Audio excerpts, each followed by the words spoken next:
Mesdames et messieurs, frères et sœurs, chers amis, que Dieu vous bénisse abondamment. Je suis votre bien-aimé, Monsieur Guy Ambangito de Baba Motiga.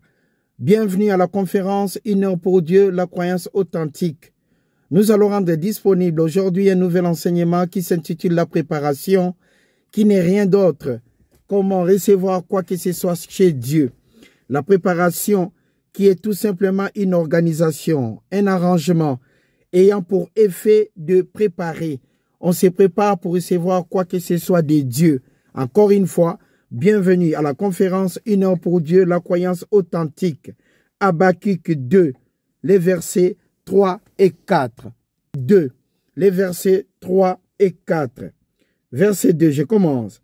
L'Éternel m'adressa la parole et il dit, écris la prophétie, grave-la sur des tables afin qu'on la lise couramment, car c'est une prophétie dont le temps est déjà fixé. Elle marche vers son terme, elle marche vers l'accomplissement.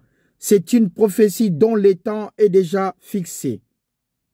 Elle marche vers son terme et elle ne mentira pas. Donc ça doit s'accomplir certainement.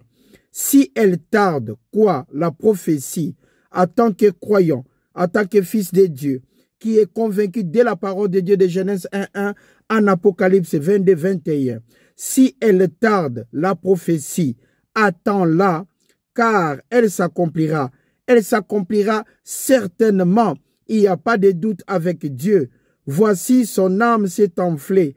Elle n'est pas droite en lui, mais les justes, les croyants, ceux qui sont convaincus de la parole de Dieu, que Jésus-Christ est notre seul Seigneur et Sauveur, les justes vivra par la foi qui est la croyance. La croyance qui est une démonstration des choses qu'on ne voit pas. La croyance qui est une confiance que nous avons vis-à-vis de Dieu. C'est ça ce que nous appelons la croyance. La croyance est notre conviction que Dieu a envoyé son Fils unique, afin que quiconque croit en lui ne périsse point, mais qu'il ait la vie éternelle.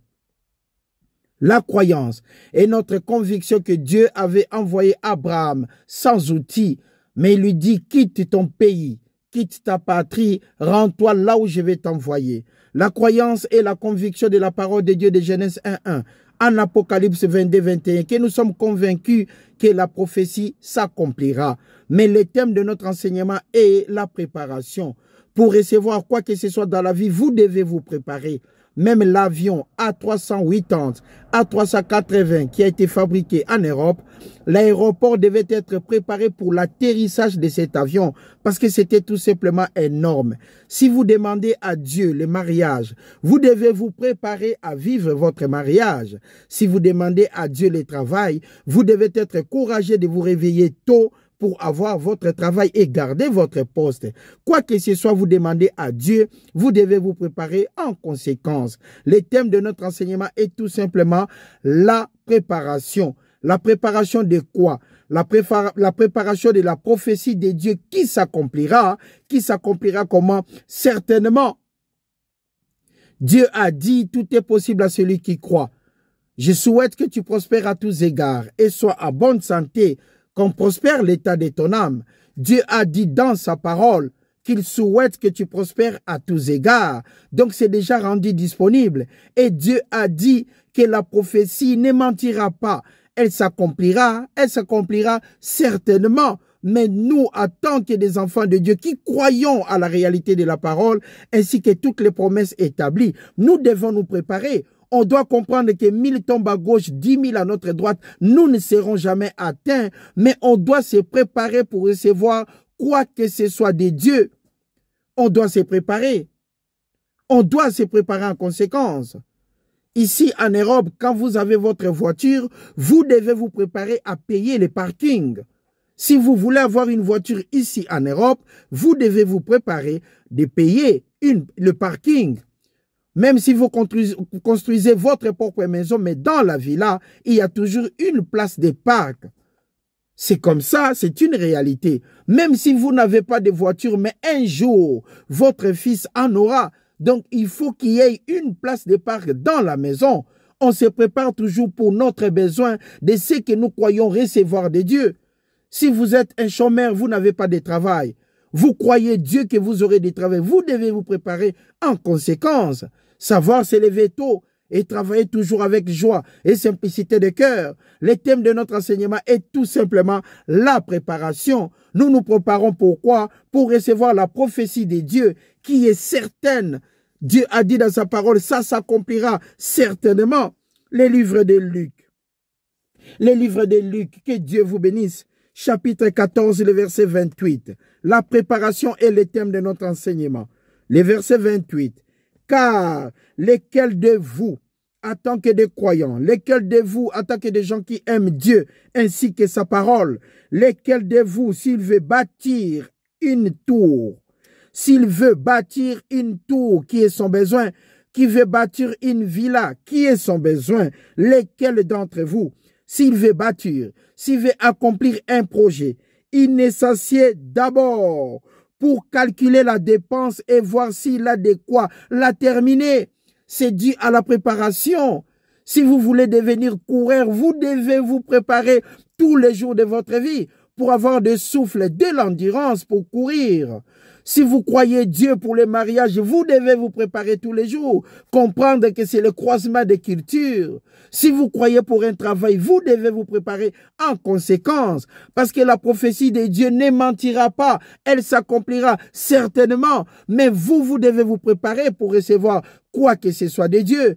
Un enfant qu'on présente un bonbon, lève la main, ouvre la main, la position de la conviction. L'enfant mettra la main comme ça pour recevoir le bonbon par rapport à sa croyance, par rapport à sa demande. L'enfant est là, il a les yeux fixés sur vous pour recevoir quoi que ce soit, mais il va lever la main pour dire que je veux recevoir, pour dire que je veux du bonbon. Il donne tout son cœur. S'il faut qu'il vous appelle Yaya, l'enfant dira Yaya. S'il faut qu'il vous appelle Papa, il dira Papa, je veux les bonbons. S'il veut qu'il vous appelle tonton, il dira tonton, je veux le bonbon, avec sa main comme ça, pour recevoir. La croyance définie. La croyance est un verbe qui implique l'action. Si vous croyez recevoir quoi que ce soit de Dieu, ouvrez votre main. Ouvrez, montrez la position pour recevoir par rapport à la parole de Dieu, par rapport à votre conviction, par rapport à votre demande. Lesquels d'entre vous, s'il veut bâtir, ne regarde pas d'abord son salaire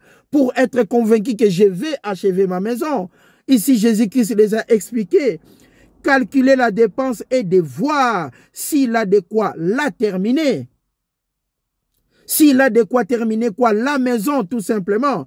De peur, qu'après avoir posé les fondements, il ne puisse l'achever et que tous ceux qui le verront ne se mettent à le railler. Pourquoi? En disant, cet homme a commencé à bâtir, mais il n'a pas pu comment achever.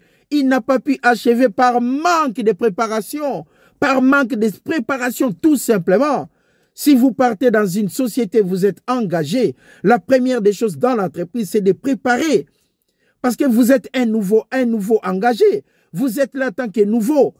Vous devez être préparé pour votre travail. On va vous montrer c'est qui le directeur, c'est qui le chef de votre équipe, comment ça fonctionne. Vous travaillez à partir de telle heure, la pause c'est à midi, vous allez recommencer à 14 heures. Maintenant, si vous avez tout ça dans votre tête, vous rentrez chez vous à la maison, vous dites, écoutez madame, je peux avoir les repas pour consommer à midi pendant la pause. Pourquoi vous allez dire à votre femme à midi? Parce que vous avez votre pause à midi. Comment vous avez su que vous avez la pause à midi? Parce que on vous a préparé à l'entreprise afin que vous puissiez donner tout ce que vous avez pour l'essor de cette entreprise. N'est-ce pas? Donc, on vous prépare en conséquence. C'est la même chose avec la parole de Dieu. Dieu nous a préparés à recevoir quoi que ce soit de lui. Il nous a créés à son image. Il nous a donné tout ce qui contribue à la vie et à la piété. Il nous a donné tout ce qui contribue à la vie et à la piété. Si vous voyez quelque part, il y a de la poussière. Il y a tout simplement de la poussière. La première des choses que vous faites, c'est quoi? C'est fermer les yeux, fermer les nez, afin que vous ne respirez pas de la poussière. Parce que Dieu vous a donné les yeux pour voir. Si vous voyez de la poussière, vous n'avez pas besoin de prier.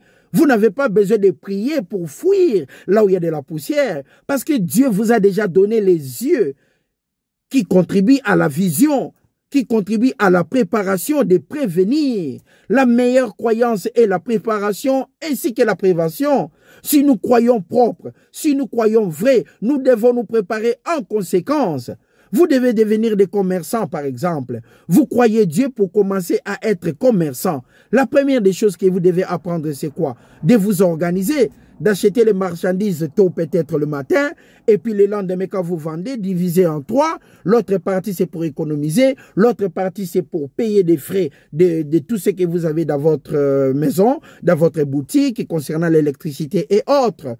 On se prépare toujours pour devenir grand. Ce n'est pas du hasard. Si vous croyez en Dieu, vous devez vous préparer de recevoir quoi que ce soit de Dieu. Vous demandez à Dieu un travail, vous vous préparez en conséquence. Première des choses, aimez d'abord votre travail. Quel que soit le travail, il faut l'aimer avant de bien travailler. Si vous n'aimez pas votre travail, si vous n'aimez pas votre chef, croyez-moi, même si vous êtes excellent, vous allez échouer. Parce qu'on réussit quand on aime. Quand on n'aime pas, on ne peut pas réussir. Le thème de notre enseignement est tout simplement la préparation. Jésus-Christ a donné cet exemple. Quel est l'homme d'entre vous? Quelle est la personne d'entre vous? S'il veut bâtir, ne regarde pas tout d'abord ses dépenses. Pour commencer, sinon à la fin, vous aurez des sarcasmes. Les gens vont se moquer de vous. On se prépare pour toutes choses dans la vie. Vous voulez devenir grand, croyez grand. Vous devez être en bonne santé, agissez selon la parole. Vous êtes malade et qu'il n'y a pas de guérison, croyez propre. Parce qu'il y a toujours un grain de sable qu'on ne voit pas. On pense toujours croire, mais on ne croit pas vrai. Parce qu'on ne comprend pas comment se préparer pour recevoir quoi que ce soit de Dieu. Abraham avait fait confiance à Dieu. Voilà pourquoi il a pu quitter les Urs. Job a fait confiance à Dieu. Voilà pourquoi il n'a jamais renié le Seigneur malgré des situations compliquées. Mais il savait qu'à la fin, il allait vaincre. Voilà la conviction de Job. L'apôtre Paul qui enseignait, il a dit lui-même, je ne regarde pas tout ce qui est en arrière pour me permettre d'avancer. Il s'est préparé en conséquence. On lui a dit, ne te rends pas à Jérusalem, tu seras lié. Mais il s'est préparé, il a dit, je vais me rendre. Enseigner la parole, mais il s'est préparé en conséquence, tout en sachant qu'il allait être arrêté. Il allait se retrouver à Césarée. Il allait se retrouver devant tout le monde à des Sanhédrins pour expliquer ce qu'il était en train d'accomplir pour notre Seigneur et Sauveur Jésus-Christ. La préparation par rapport à notre croyance. Si nous avons un projet, nous devons nous préparer en conséquence. Dieu nous donne toujours autant convenable, mais on doit être prêt. On doit être prêt pour recevoir. Si vous croyez Dieu pour avoir là où cultiver, vous devez savoir le faire. Vous devez vous préparer en conséquence. Observez le terrain, regardez, construire déjà votre projet. Dire vous-même, je vais construire ici, je vais faire de l'agriculture par là, je vais planter par là. Votre croyance sera complètement complète. Et à ce moment-là, Dieu viendra vous donner selon votre désir. Parce que vous vous êtes préparé en conséquence. Comment on peut demander à Dieu des milliards si on n'arrive pas à gérer 10 francs? Comment on peut demander à Dieu 10 000 francs si on n'arrive pas à gérer 1000 francs? Dieu nous donne par rapport à tout ce que nous avons en nous. Mais la seule chose qu'on doit avoir, c'est la préparation par rapport à notre croyance. C'est une démonstration de ce qu'on ne voit pas. Donc pour recevoir, on doit se préparer. Dieu est tout simplement magnifique. Voilà pourquoi on se prépare par rapport à notre croyance. Deuxième point de vue. Verset 31. Ou quel roi, s'il va faire la guerre à un autre roi, ne s'assied d'abord pour examiner s'il peut, avec 10 000 hommes, marcher à la rencontre de celui qui vient l'attaquer avec 20 000.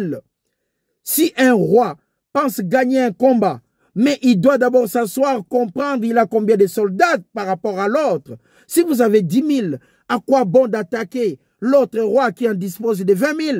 Pourquoi attaquer? C'est clair que vous allez échouer. Il faut se préparer toujours en conséquence. Le verset 33.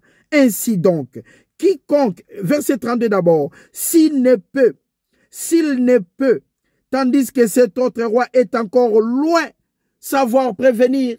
La meilleure croyance est la prévention ainsi que la préparation. S'il ne peut, tandis que l'autre roi est encore loin, il lui envoie une ambassade pour demander comment? La paix, tout simplement avec humilité, parce qu'il ne pourra pas se battre avec 10 000, tandis que celui d'en face, il vient avec 20 000, selon des calculs. Nous croyons Dieu, mais nous devons nous préparer en conséquence par rapport à notre croyance. Par rapport tout simplement à notre croyance. Dans nos maisons, on n'a pas 15 télés. On n'a pas 15 télés. Dans un salon, si vous avez 2 télés, c'est déjà grave. Mais ceux qui en disposent, ils ont une télévision devant, que tout le monde regarde. Les autres peuvent mettre dans leur chambre, bon, ça dépend. Mais nous n'avons pas 20, 30 télés dans nos maisons. Pourquoi? Parce qu'on a besoin que d'un écran, tout simplement. On se prépare en conséquence. Mais quand l'électricien passe, la première des choses qu'on demande, c'est quoi? La prise TV, que ce soit des bons côtés où vous pensez fixer votre télévision. C'est tout simplement la préparation. Même si vous construisez votre maison, vous ne laissez pas tout aux maçons. Vous demandez aux maçons d'accomplir aussi selon votre point de vue. Vous dites par exemple, j'aimerais bien que la télé soit à gauche, les maçons suivront, ou l'architecte, afin de préparer la maison convenablement pour vous permettre de vivre d'une manière comment paisible et tranquille. La préparation, Dieu nous donne par rapport aussi à notre conviction ainsi que la croyance qu'on a par rapport à notre préparation de recevoir quoi que ce soit de lui. Nous calculons d'abord et puis nous prions et Dieu nous donne. Pourquoi? Parce que nous sommes prêts et que nous sommes convaincus que Christ en nous, c'est l'espérance de la gloire. Nous voyons la préparation là où ça peut nous conduire. Marc chapitre 9. Les livres de Marc chapitre 9. Que Dieu vous bénisse abondamment. Le thème de notre enseignement est tout simplement la préparation. Les livres de Marc chapitre 9. Les livres de Marc chapitre 9. Nous allons voir comment les choses fonctionnent. Ici, nous allons regarder à partir du verset 17. Et un homme de la foule lui répondit à Jésus-Christ, qui posa la question, pourquoi il y a discussion ici? Il répondit, Maître, Jésus-Christ, j'ai amené auprès de toi mon fils qui est possédé d'un esprit muet. En quelque lieu qu'il le saisisse, il le jette par terre. L'enfant écume, grince des dents et devient tout raide. J'ai prié tes disciples de chasser l'esprit, ils n'ont pas pu. Les disciples n'ont pas réussi à l'accomplir. En quelque lieu, race d'incrédules, dit Jésus-Christ, par ignorance. Il dit aux disciples, par ignorance, race d'incrédules, parce qu'ils étaient ignorants. Leur dit Jésus, jusqu'à quand serai-je avec vous? Jusqu'à quand vous supporterai-je? Amenez-le-moi. On le lui amena l'enfant. Et aussitôt, l'enfant vit Jésus. L'esprit l'agita avec violence, il tomba par terre et s'est roulé en écumant. Le papa qui avait amené l'enfant croyait pour la guérison de l'enfant. Mais le papa n'était pas préparé pour croire vrai. Le papa n'était pas préparé pour croire d'une manière authentique. Le papa ne comprenait pas. Il amenait seulement l'enfant pour que l'enfant soit guéri. Mais il pensait que c'était cet automatisme comme ça en l'air. Mais non, vous devez tout d'abord avoir confiance à Dieu. Tout ce que vous demandez en priant, croyez que vous l'avez reçu et vous le verrez tout simplement vidéo s'accomplir. Tout ce que vous demandez en priant, croyez que vous l'avez reçu et vous le verrez tout simplement à vidéo s'accomplir. Tout ce que vous demandez en priant, la première des choses, c'est prier par rapport à votre besoin. La première des choses que vous devez faire, prier, demander avec insistance. Prier, c'est demander avec insistance. Tout ce que vous demandez en priant, la première des choses, priez par rapport à vos besoins. Priez par rapport à vos besoins. Vous ne demandez pas à Dieu de vous protéger en vous mettant au milieu de la route. Non, nous demandons à Dieu ce qui est disponible. On ne demande pas à Dieu de tomber malade pour croire et puis d'être guéri. Parce que vous avez attendu que tout est possible à celui qui croit. Mais non, nous croyons pour des choses vraies et réelles, disponibles, établies dans la parole de Dieu. De Genèse 1, Apocalypse 22, 21, par rapport à toutes les promesses que Dieu a rendues disponibles pour nous, par rapport à notre autosuffisance vis-à-vis de la parole de Dieu. Nous sommes debout dès l'avant pour la parole de Dieu. Nous sommes debout et nous soutenons la parole parce que nous savons que Dieu n'est point un homme pour mentir. La prophétie finira par s'accomplir. La prophétie ne mentira pas. Mais nous devons croire. Le juste vivra par la foi. Nous croyons pour recevoir. Nous ne recevons pas pour croire. Alors il faut se préparer. Le thème de notre enseignement, c'est préparer. Être convaincu. Tout ce que vous demanderez en priant, la première des choses, croyez. Vous demandez, vous croyez que quoi? Vous l'avez reçu. Et comment recevoir? en remettant vos mains pour recevoir, en préparant votre intelligence pour recevoir. Tout ce que vous demandez en priant, croyez que vous l'avez réussi et vous le verrez s'accomplir. Croyez que vous l'avez réussi en mettant les mains pour recevoir, en prenant la position que Dieu m'a donnée dans mon intelligence pour recevoir selon ma demande. Et Dieu le Tout-Puissant qui a dit dans sa parole que la prophétie s'accomplira, quel que soit le temps, elle s'accomplira. Des fois on est pressé parce qu'on a notre voisin qui nous regarde. Des fois on est pressé parce qu'on a des voisins qui ont réussi leur vie. Des fois on est pressé parce qu'il y a des amis qui ont réussi. On se pose la question, et moi, ça sera quand? Croyez-moi, la prophétie s'accomplira. Tu n'es pas encore prêt pour recevoir quoi que ce soit de Dieu. Tout ce que vous demanderez en priant, croyez que vous l'avez reçu d'abord. Et vous le verrez s'accomplir. Vidéo, croyez que vous l'avez reçu. Et la meilleure croyance est la prévention et la préparation. Vous vous préparez pour recevoir quoi que ce soit de Dieu. Je désire voyager, je crois d'abord pour avoir le passeport. Je désire aller au Canada, je crois d'abord connaître déjà l'adresse de l'ambassade. Je désire aller au Canada, je dois recevoir des formulaires et remplir avec ma croyance. J'accomplis les pas qui me prouvent que je suis en train de croire pour le voyage. Celui qui croit voyager ne peut pas réveiller, se mettre en coin de rue pour dire je vais aller au Canada. Et il n'agit pas, vous n'aurez rien. Tout ce que vous demanderez en priant, croyez que vous l'avez réussi et vous le verrez vidéo s'accomplir parce que Dieu est tout simplement amour. Le livre de Marc chapitre 9, verset 21. Maintenant, ce papa voulait que son fils soit guéri. Regardons l'agissement de Jésus-Christ. Jésus-Christ maintenant demanda au père. Il posa la question au papa qui avait amené l'enfant. Combien de temps y a-t-il que cela lui arrive? Jésus-Christ devait guérir l'enfant aussi automatiquement, non? Mais pourquoi il a posé la question? Combien de temps y a-t-il que cela lui arrive? Là, le père répondit, depuis son enfance, répondit-il. Écoutez maintenant Jésus-Christ, le verset 23 et le verset 22. Et souvent, l'esprit l'a jeté dans le feu et dans l'eau pour le faire périr.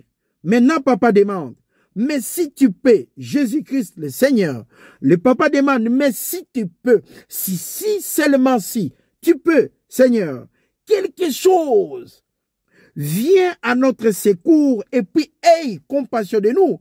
Le papa a dit à Jésus-Christ, si tu peux quelque chose, fais seulement quelque chose, si tu peux, aide-nous, fais quelque chose. Le papa n'a rien fait. Il a tout simplement demandé à Jésus-Christ, si tu peux quelque chose, aide-nous. Il a amené l'enfant, mais il n'était pas préparé. Jésus-Christ lui posa la question, ça fait combien de temps que ça dure? Depuis son enfance. Des fois, l'esprit l'a mené dans le feu pour le faire périr. Et il a dit maintenant à Jésus-Christ, si tu peux quelque chose, viens à notre secours. Or, nous savons que la meilleure croyance est la prévention et la préparation. Ce papa n'était pas préparé pour la guérison de son fils. Mais voyez, regardez comment le Seigneur nous prépare. Regardez comment Dieu nous a préparés dans nos vies en nous disant, je vous ai donné tout ce qui contribue sans exception à la vie et à la piété. Les yeux, nous en avons. Les nez, j'en ai. La bouche, j'en dispose. Les oreilles, nous en avons. Tout ce qui contribue à la vie et à la piété. Dieu nous a donné les yeux pour voir, l'intelligence pour croire, le cœur pour être convaincu. Il nous a donné sa parole et tout ce qui contribue à la vie et à la piété. Il nous a préparés pour écouter et croire convenablement. Le papa voulait la guérison, mais il n'était pas préparé. Comment veux-tu que l'enfant soit guéri si tu n'es pas préparé de croire pour ton fils? Jésus-Christ n'avait pas brûlé l'étape. Combien de temps ça dure? Depuis son enfance, répondit-il. Après, il dit à Jésus-Christ, si tu peux quelque chose, Seigneur, si seulement si tu peux quelque chose, viens à notre secours. Aie compassion de nous. Écoutons maintenant la réponse extraordinaire. La parole de Dieu de Genèse 1 en Apocalypse 21, 22, 21. L'incomparable notre Seigneur et Sauveur Jésus-Christ. Écoutez sa réponse afin de comprendre que la parole de Dieu ne peut pas être mesurée. La parole de Dieu ne peut pas être définie. C'est une science tellement élevée. La parole de Dieu est incomparable, au-dessus de nous, afin que Dieu accomplisse son miracle dans nos vies. La réponse de Jésus-Christ, une révélation sans grain de sable. La parole de Dieu, comme elle est fluide, comme elle est tellement fluide, ça coule. Regardons la réponse de Jésus-Christ et vous allez comprendre que Dieu est bon, tellement bon. Papa est tout simplement incomparable. La souffrance d'aujourd'hui ne sera jamais pareille demain parce que Dieu est tout simplement bon. Regardons la réponse de notre Seigneur et Sauveur Jésus-Christ. Le verset 23. Jésus-Christ maintenant lui dit, si tu peux toi aussi, tout est possible à celui qui croit. Quel enseignement! Quel enseignement! En quelques secondes, si tu peux toi aussi, pour que ton fils soit guéri, sache qu'une seule chose, tout est possible à celui qui croit. La croyance est une démonstration des choses qu'on ne voit pas. Le Seigneur a dit à papa, si tu veux, tout est possible à celui qui croit. Je suis prêt à te donner. Je suis prêt à croire avec toi ensemble. Mais toi maintenant en tant que papa, toi maintenant en tant que le père de cet enfant, je te prépare à recevoir. Quoi que ce soit de Dieu, je te prépare à t'enseignant qui a la croyance. Celui qui prie doit croire. Prier, c'est demander avec insistance. Mais ce papa ne savait pas qu'il fallait croire. Il était ignorant. Lui pensait tout simplement demander à Jésus-Christ si tu peux faire quelque chose pour mon fils. Mais Jésus-Christ a dit non, tout est possible à celui qui croit. Crois seulement. Crois seulement et tu verras la gloire de Dieu. Maintenant, comment on peut expliquer quelqu'un qui croit qui échoue? Ce qui n'a pas cru convenablement, c'est qu'il y a encore quelques grains de sable que nous appelons des doutes. Mais quand il n'y a pas de doute, tout est en fluide. Quand il n'y a pas de doute, tout est manipulable. Quand il n'y a pas de doute, on verra la gloire de Dieu. Quand il n'y a pas de doute, on verra la grâce infinie de Papa, l'incomparable Dieu, le Créateur, des cieux, de la terre, de la mer et de tout ce qui se trouve. Dieu est bon, tellement bon. Sa parole est au-dessus de la tuberculose. Sa parole est au-dessus de sida. Sa parole est au-dessus de toute maladie. Mais toi, tu dois comprendre que tout est possible seulement à celui qui croit. Le verset 24. Le papa, après avoir été préparé, après avoir été enseigné, aussitôt, le père de l'enfant s'écria. Il a même crié, parce qu'on lui a dit que tout est possible à celui qui croit. Il a crié. Il ne savait pas. Maintenant, il a appris que la guérison de son enfant dépendait de sa croyance. Il devait tout simplement croire pour la guérison de son fils. Le papa ne savait pas. Il a dit, ah bon, c'est comme ça. Alors, au lieu de croire doucement, mais il cria pour démontrer sa conviction. Magnifique. Dieu est tout simplement bon. Magnifique. Incroyable. Verset 23. Verset 24. Aussitôt le père de l'enfant s'écria, je crois, je crois. Viens au secours de mon incrédulité. Parce qu'il dit, je ne savais pas. Je crois, viens au secours de mon incrédulité, de l'ignorance que j'avais concernant la croyance. Jésus-Christ voyant courir la foule. Aussitôt le père de l'enfant s'écria, je crois. Jésus-Christ voyant courir la foule, menaça l'esprit impur et lui dit, esprit miweso, je te l'ordonne, sors de cet enfant et n'y rentre plus. Et il sortit. L'enfant guéri. La préparation. Que Dieu vous bénisse abondamment. Je vous souhaite un bon dimanche. Que ça soit tout simplement magnifique. Cet enseignement a été donné avec joie et simplicité de cœur. C'était là votre bien-aimé, M. Guy Ambangito de Baba Motika. On se verra le dimanche prochain. Merci à vous. Que Dieu vous bénisse abondamment. Au revoir.